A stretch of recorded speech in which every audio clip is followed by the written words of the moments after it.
Chris here, and welcome to my channel. In this reading vlog, I'm going to be reading my middle grade March TBR. So I thought it would be fun to do dedicated reading vlogs for each of my readathon TBRs since they are shorter. And this one is going to be my middle grade March TBR.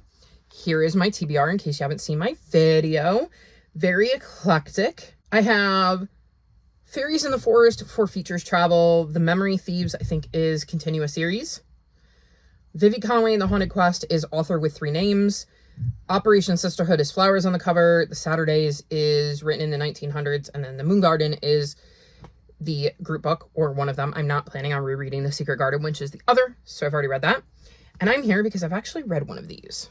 I am also doing Realmathon, and we're having a Gala of Peace weekend where we get bonus points for books, so we're all trying to cram in as many books as possible, so we're reading some of our shorter ones.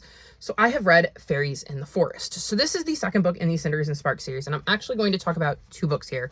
And mention I also read Goblins in Gold, which is the 3rd book in the series. And this is like a Cinderella retelling. And in this, we're continuing Cinder's journey. And I gave both of them 3 stars. I think it's a cute little middle grade series. It's got a lot of fun aspects. I really like how it brings in different fairy tales we're familiar with. Like, for instance, this one mentions the 3 bears porridge. So we get to see the 3 bears from Goldilocks. And we definitely see that in both of the books. Different characters that are well known from fairy tales get brought up. I'm just not particularly attached or invested enough to want to keep going or to give it anything higher than a 3. Though I do think that it is a great series for the younger end of middle grade, and I think that they would really, really enjoy it. And it's definitely more for that age range, and I just didn't click with it the way I do with some other middle grades. So I would recommend these if you have a little one who likes retellings and would like to see various characters pop up in places that they don't expect, in situations they don't expect, because I think some of the ways they involve, like I said, these other characters from the fairy tale world are very clever. It's just not necessarily a series for me, though I believe I own book 1 and I definitely own book 3, so it is definitely one I can see myself passing on to the little ones in my life because I think they will enjoy it more than I did. So that is my first update of the readathon. I have finished my first book. I don't think I will get to any of the others, though maybe the Saturdays. It is definitely one I've got my eye on for the Gala of Peace, so we'll see if we can get to that one. If we do, I will be back in the next couple of days to give you another update. If not, I will let you know when I have read something else and what I thought of it. So I am back with an update for middle grade March. I have finished another couple of books. The first is The Saturdays, and I gave this 4 stars. So this follows the Melendi children. Let's see. We have Mona, who is 13 and wants to be an actress. Rush, who is 12 and very mischievous. 10-and-a-half-year-old Randy, who likes to dance and paint. And thoughtful young Oliver, who is just 6. And they are very, very bored and have nothing to do on the weekends. So what they end up doing is making a deal to pool their allowance together, so that each Saturday, one of them can do something they want to do. Because individually, they don't have enough money, but if they pool their allowance, each one of them can do something that they really are interested in. And we get to see what each of them does on their Saturdays. And none of those Saturdays is boring, that is for sure. And I thought this was really cute. I liked the relationship between the siblings. I liked getting to see each individual story as we followed the kids on their outing of what they wanted to do with their turn with the pool of money. I think this is just a very, very cute little middle grade story. I can see a lot of comparisons that I could draw between this and some other series I really, really like for instance, the Vanderbeekers. Because while I have no idea whether Karina Young Glazer has read this and was inspired by it, I can see some of the same themes, and I love the Vanderbeeker series. So I was very much into this one. I absolutely want to continue because like I said, find the relationship between the kids to be quite fun. I think they're all very interesting characters, and I'm curious to see where things go. So I had a really, really good time with this, and am very happy I picked it up. However, the star of my week so far is Moon Garden, because I gave this 5 stars. This might even be my star of the year, because this is the first, I believe, non-picture book, non-reread that I've given 5 stars. If not, it's only the second. I've had very few 5 stars. I can think of 2 picture books. No, 3. I think it is 3 picture books I've given 5 stars. And the rest of my 5 stars have all been rereads.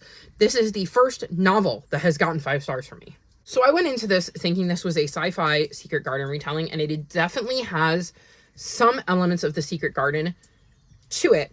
But I think that it's got a lot to stand on its own. So I wouldn't say it's a retelling, more so a book that was inspired by the Secret Garden. And we follow Myra. And she is going to this school on the moon. She's a first year. And the tattoos that would show she's a number whisperer like her parents are not showing up. And she knows deep down they're not going to, and neither are any of the other tattoos related to any of the other careers. So she's maybe not as invested in her classes and stuff as she should be. So she often cuts classes and wanders around. And one day, while hiding in a classroom, she ends up finding a secret lab with a garden inside. And in Myra's world, plants are just a thing that doesn't exist.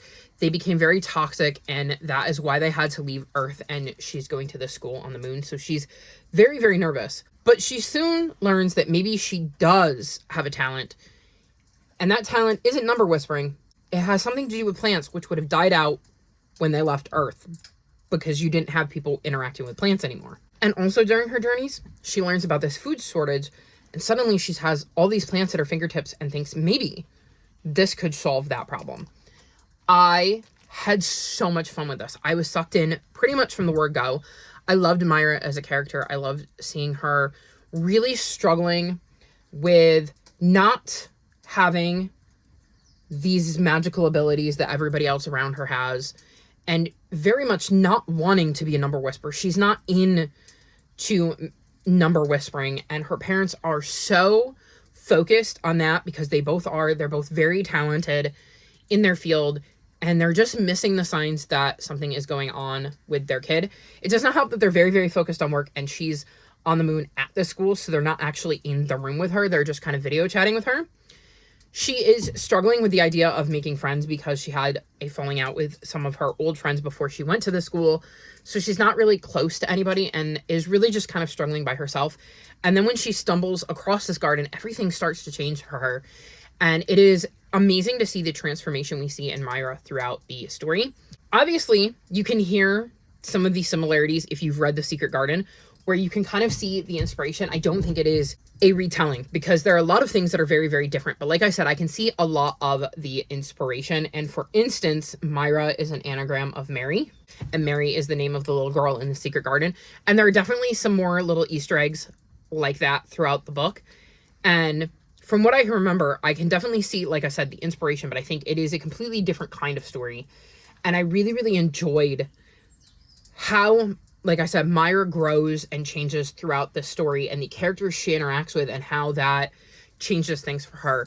There's a lot of intriguing things that happen in this that make me chomping at the bit for book 2.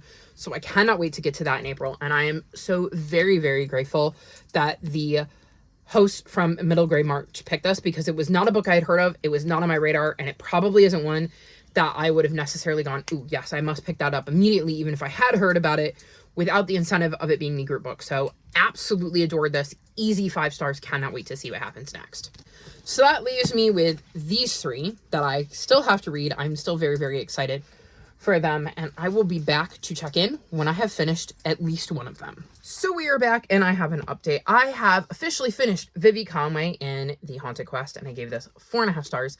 This is the second book in this series, and we follow Vivi, who in the first book goes on quite the quest when a nearby lake calls out to her, and she ends up pulling a sword out of that lake. And yes, it is the sword you're thinking of. It is Excalibur, and it leads her on this amazing adventure with some new friends. And I really enjoyed the first book, and the second book continues those adventures, and I really, really love this. So this series has so much representation in it, which is one of the things I absolutely love about it. Our main character is autistic, and I resonate with her in so many different ways. But in addition to that, she has 2 moms. So we have that rep, and I'm going to try to do this. This character right here uses they, them pronouns. That character right there is Asian and is missing part of her arm. This character here is Black. And then a new character we meet in this particular book is also autistic. And as you can see, she's in a wheelchair because she has Ehlers-Danlos syndrome. So we've got all sorts of different rep all over this book. I should also mention that the new character has 2 dads. So as you can see, this series is chock full of representation, which I absolutely adore. And I think it's so amazing to see this very eclectic group of kids who come from all sorts of different backgrounds and have all sorts of different challenges that they need to deal with coming together to take on these quests.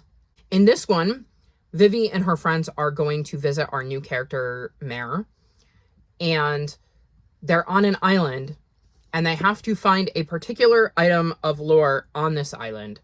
And so while being there with the adults, they have to try to get away from the adults to go on this quest to try to see if they can track down this item that they're looking for. And I had such a good time with this. I really, really love the series. I love how relatable a lot of the characters are for various reasons. Like I said, Vivi is autistic, so I relate to that. It was so nice to see Mare, our new character, who is also autistic and has Ehlers-Danlos syndrome. I may or may not have Ehlers-Danlos syndrome. My doctor says it's definitely possible because I'm double jointed in my knees, and I've had issues with my knees for years because I will often step and they will bend the wrong direction, or when I'm naturally standing still, I tend to bend my knees in the wrong direction. It does not feel right to have them like bent properly. It is much more natural for me to stand with them bent at the wrong angle or to rock them back and forth, which is not good for your joints. But I was basically told by my doctor, who absolutely believes it's possible, that the testing would require me to go to a lot of places I don't particularly want to go because of my agoraphobia and my germ phobia, and that getting that diagnosis and the treatment wouldn't be all that different from just accepting that I'm like happen to be randomly double jointed in my knees and knowing that I need to try not to bend them the wrong way and to put ice on them and stuff like that. So she thinks it's just better to keep that in mind and know that it is definitely a possibility, and then try to be careful with my joints outside of that. So I thought that was super interesting. And Cielo, please don't climb on my desk. So it was interesting to have a character with that representation who would certainly have Ehlers-Danlos syndrome way worse than I do. Like if I do have it, I do not have the problems that Mare has. Obviously, I do not need help walking, but it is something I can kind of relate to because I definitely have issues, like I said, with my knees and bending them the wrong way. Dara, who is the character behind Vivi over here, they're the one that uses they, them pronouns. I obviously use they, them pronouns, so I can relate to that. And then I look at characters like the other two who are featured back there, and I am personally, obviously, not Black, not Asian, and I'm not missing part of my limb, but I know that there are going to be kids out there who are, and how nice it must be to see themselves represented in a book with all of these other things, because maybe they are missing part of an arm and they're autistic. Or maybe they're Asian and they have Ehlers-Danlos syndrome. Like, just the idea that they could have more than one of these things and relate to multiple characters is amazing to me. So absolutely love the rep in this book. And like I said, I love the journey. And oh my goodness, did this leave on a cliffhanger? So I need the next book stat. I can tell you it comes out in the UK on, I believe, May 1st. So I'm planning on pre-ordering this so I can read book 3 this year and not have to wait for it to come out in paperback in the US, or really come out in the US at all, because sometimes it takes ages for that to happen. So I will absolutely be utilizing Blackwell's to get book 3 because I need to know what happens like yesterday. So very much enjoyed this and cannot wait to see what happens next. And then on a less happy note, I started to read Operation Sisterhood, and I got to page 70 and I'm DNFing this. So this follows Bo, who has a single mom and has been her and her mom pretty much her whole life. In the first 70 pages, she does not mention her dad at all, so I have no idea where he is. But her mom has been dating this guy named Bill, and she and her mom end up moving in with Bill and his family after Bill and her mom get engaged. And his family consists of his daughter, and then I don't know if they're related to him or they just happen to live with him, but it's this other couple and their twins. And then a menagerie of pets that include a giant dog, 2 cats, a bearded dragon, a turtle, and chickens in this brownstone in Harlem. And in the first 70 pages, I felt like I had missed stuff. Like, it was literally a misprint, because a chapter would end and then it would jump in a way where I feel like I missed things. And I was looking at reviews, and apparently that happens throughout the whole book. It is written that way. And I was just so disconnected because it felt very, very jarring when we'd skip around. And I really, really didn't enjoy that. Like, I was not enjoying the way this was written. And it felt like one of those things where I could have pushed through it, but I can't see this getting higher than 3 stars. And that might be generous. Like, that is pie in the sky. It does something revolutionary in the back half to make me think that, because I was massively not into this. Like I said, the writing style was jarring. I wasn't really connecting with the characters, mainly because everything kept bouncing around. And then on top of that, I wasn't enjoying the way some of the characters were acting when I did see them.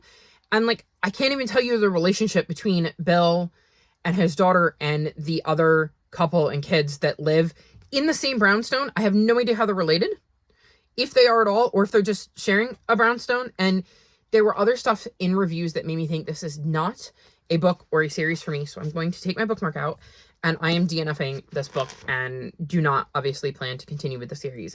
It sounded like it was going to be really interesting. It was giving me Van de Beeker's vibes, just without like them actually being related. But I just was not into this and think it was better to cut my losses. And then that left me with one book that is left on my middle grade March TBR, and that is The Memory Thieves. And I'm currently on page, let's see, hang on, 229.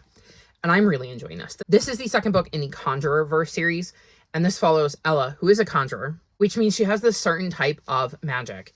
And there are other people in this world that are marvelers, and they have marvel magic. And a long time ago, they kind of removed themselves from interacting with conjurers and regular non-magical folk. And they have this school in the sky. And in the first book, Ella is the first conjurer to get to go to the Marvelers school and learn Marvel magic. And shortly after she gets there, a well-known criminal escapes, and Ella starts to be suspected as somehow being involved. In this one, we're dealing with a mysterious illness, which is kind of sweeping through the Marveler world. And Ella is once again kind of involved and being looked at as a possible reason this is happening. And I, like I said, am quite enjoying this. I think I'm enjoying this one more than the first one. Part of it could be a headspace thing, because I've been in a very weird headspace in 2025 so far, but I feel like I'm finally coming out of that funk that I've been in for most of the year. So that could be why I'm enjoying this more than the first one, because I dropped my rating when I reread the first one. But in this one, I'm feeling very 4.25, maybe even 4.5, because I'm very invested in the mystery that's going on. I want to know what this illness is, why it's happening. I'm enjoying getting to see the new things about the Marvel world that we're learning, and the school and the magic, including Ella's conjurer magic. I like the relationships she's developed and the new characters we've met and how that's added a little bit of drama. So I'm definitely enjoying this. I'm hoping to finish this tomorrow. So hopefully you will see me tomorrow night with an update on this so I can wrap this vlog up, because like I said, I'm having a lot of fun with this and I'm very, very excited to wrap it up. So there's my latest update. Making some good progress. I just have to finish The Memory Thieves, and then I will be able to say that I at least attempted to read every single book on my middle grade March TBR. So when I finish The Memory Thieves, I will check back in and let you know how I did and wrap this vlog up. So I am back to wrap this vlog up. I have finished The Memory Thieves, and I gave this 4.25 stars. I really enjoyed how this wrapped up. I like that we got some reveals, that we learned some more information by the end of the book. I said this in the last clip, but I really do feel like we learned more about the magic in the world in this one. And I liked learning those developments. I liked seeing how Ella had grown and changed throughout the book. The reveals left me very excited for book 3, which I'm hoping to get to in April. I think this is a fun middle grade series. It's not a new favorite or anything. I don't think I'm going to keep them. I think it makes more sense to pass them on to one of the little ones, because I don't think it is a series that once I finish, I will want to go back and reread. But I am having a good time with it, and I'm glad I'm caught up with it right around the time book 3 came out, so I can read book 1, 2, and 3 kind of back to back to back and hopefully cement the world in my head. So definitely a good addition to the series and advanced the plot in a lot of ways and left me intrigued for book 3. And there you have it. That was my middle grade March. I did find a new favorite in Moon Garden. Easy 5 stars. Absolutely love that book. One of the best books I've read so far this year. And then on the opposite end of the spectrum, I had Operation Sisterhood, which I DNF'd. And everything else I enjoyed as far as I can remember, because I enjoyed The Memory Thieves. I enjoyed The Saturdays. I enjoyed Vivi Conway, and I'm trying to remember what the other book is.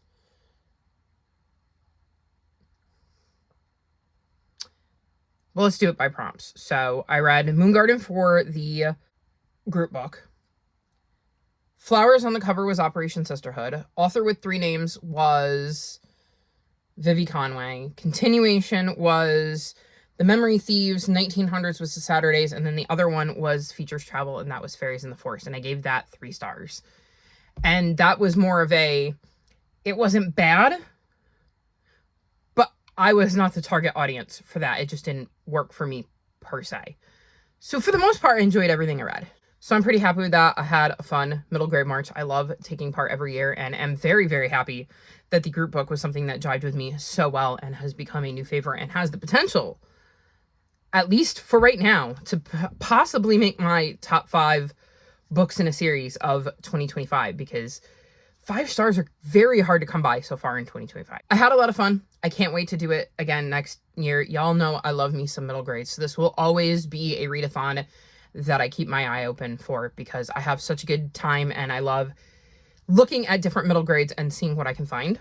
Did you participate in middle grade March? If so, let me know what was your favorite book in the comments section below.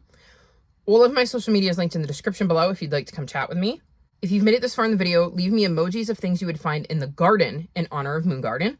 Like this video and subscribe to my channel, and I'll talk to you next time. Bye!